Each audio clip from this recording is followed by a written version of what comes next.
বর্ধমান শহরের দিকে তাকিয়ে দেখুন। কদিন আগে পরেশবাবু বলেছেন যে এখানে পুকুর বোঝানো হচ্ছে, বুঝিও না বাবা। আর পরেশদা সিনিয়র লোক, 71 সালে আমরা যখন পৌর সদস্য ছিলাম, পরেশদা সেদিন ছিল। হ্যাঁ, সিপিএম এর আমলে আমি অনেক পুকুরের নাম বলবো না, কয়েকটার নাম বলবো এই গর্জন গেটের আশেপাশে। বাঁদিকে লস্কর দিঘি সিপিএম এর আমলে বুঝিয়ে হচ্ছে। রানীগঞ্জ বাজার থেকে একটু আগে বাঁদিকে ছিল কি কাঁটা পুকুর, আজ আর নাই। আর ঠিক গর্জন গেটের পাশে আর একটা পুকুর, আপনারা অনেকেই হয়তো নাম ভুলে গেছেন, মিদ্যে পুকুর, সেটাও নাই।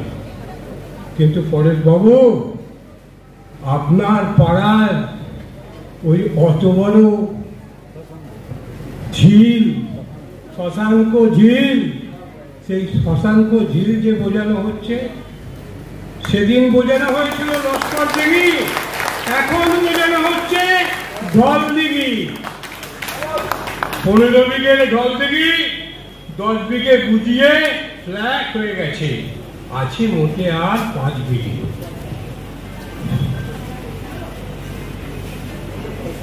কাজেই রাজনীতি যারা করেন তারা চুপ করে বসে দেখবেন? একবার ভেবে দেখুন তো, এই বর্ধমান জেলা যখন ঐক্যবদ্ধ জেলা ছিল, আমরা এই জেলাকে বলতাম কি rule of India. Rule of India কাকে বলে? জার্মানিতে রাইন নদীর ধারে মূল শিল্প তৈরি হয়েছিল। কি শিল্প? না কয়লা। কি শিল্প? না লোহা। কি শিল্প? না অ্যালুমিনিয়াম। সেটা একমাত্র ভারতবর্ষে এই জেলায় ছিল।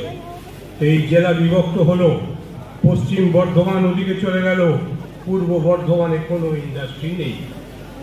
একবার ভাবুন, যখন এটা ঐক্যবদ্ধ জেলা ছিল, সিপিএমরা দুটো কর্পোরেশন করেছিল,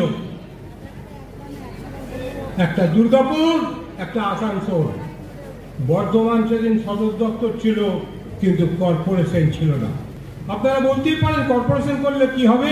আপনাদের সামনে একটা উদাহরণ দিই। আজকের দিনে তাকিয়ে দেখুন, বর্ধমান শহরে টাকা নেই, টাকা নেই, টাকা নেই, তা নয়। রাজনৈতিক আন্দোলনের অর্থটা কি? অর্থনৈতিক আন্দোলন। বর্ধমান শহরে কতগুলো টোটো চলছে? 20,000 টোটো চলছে। যদি 1 লাখ টাকা করে দাম হয়, প্রায় 200 কোটি টাকা লাগিয়েছে কারা? বেকার যুবকেরা। ব্যাংক লোন দেয়নি, সরকার একটা টাকাও দেয়নি। কিন্তু এই টাকাটা দিয়ে আমাদের শহরে যে ব্যবস্থাটা, পরিবহন ব্যবস্থার উন্নতি হয়েছে। কিন্তু আজ যদি বর্ধমানটা কর্পোরেশন হতো, যদি শক্তিগড় থেকে এদিকে চালিশ পর্যন্ত শহরটাকে বাড়িয়ে দেওয়া হতো, তাহলে কিন্তু এখান থেকেই অনেক বেকার চাকরি পেত। আমরা কি তা ভেবেছি? আমরা সিপিএমকে চালাবার জন্য যাকে পেয়েছি নিয়ে এসেছি, আর জেতানো যাবে? একবার ভাবুন তো, বর্ধমানের 35টা ওয়ার্ডে 28টা ওয়ার্ডে আমরা আজকে নেই। পৌর নির্বাচন কিভাবে হয় জানেন তো? ছপাছপ ছপাছপ ছপাছপ। পৌর নির্বাচন কিভাবে হয় জানেন তো? ছপাছপ ছপাছপ ছপাছপ। এটা বাদ দিন। মানুষ কিন্তু এই 28টা ওয়ার্ড থেকে আমাদের সরিয়ে দিয়েছে। তাই আগামী দিনে যদি তৃণমূলকে রক্ষা করতে হয়, যদি তৃণমূলকে এগিয়ে নিয়ে যেতে হয়, বর্ধমান ডেভেলপমেন্ট অথরিটি সিপিএম তৈরি করেছিল। কেন তৈরি হয়েছিল? কিসের জন্য তৈরি হয়েছিল? এই শহরের উন্নয়ন কোথায় কোথায় আছে? উন্নয়ন বলতে শুধু দুটো চারদিকে ড্রেন করে দিলাম তা না।